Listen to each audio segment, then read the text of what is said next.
Hello everyone, welcome to Sanmarga classes. ನಿರ್ದೇಶಾಂಕ ರೇಖಾಗಣಿತ ಅಧ್ಯಾಯದ 3ನೇ ಪ್ರಶ್ನೆಯನ್ನ ಗಮನಿಸಿ. ಕ್ಷಿತಿಜ ಸೂಚಕವು ಧನಾತ್ಮಕವಾಗಿರುವ ಚತುರ್ಥಾಂಕ.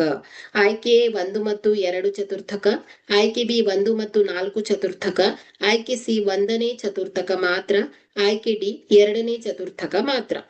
ಸೊ ಇಲ್ಲಿ ಚತುರ್ಥಾಂಕವನ್ನ ಗಮನಿಸಿದ್ರೆ, ಸೊ ಇಲ್ಲಿ ಮೊದಲನೇ ಚತುರ್ಥಾಂಕದಲ್ಲಿ ಚಿಹ್ನೆಗಳೇನಿದೆ ಪ್ಲಸ್ ಪ್ಲಸ್ ಇದೆ.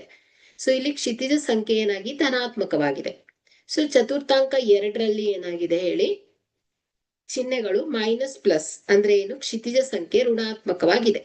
ಸೊ ಚತುರ್ಥಾಂಕ 3ರಲ್ಲಿ ಚಿಹ್ನೆಗಳು ಮೈನಸ್ ಮೈನಸ್ ಇದೆ ಅಂದ್ರೆ ಏನಾಯ್ತು, ಕ್ಷಿತಿಜ ಸಂಖ್ಯೆ ಮೈನಸ್ ಋಣಾತ್ಮಕವಾಗಿದೆ.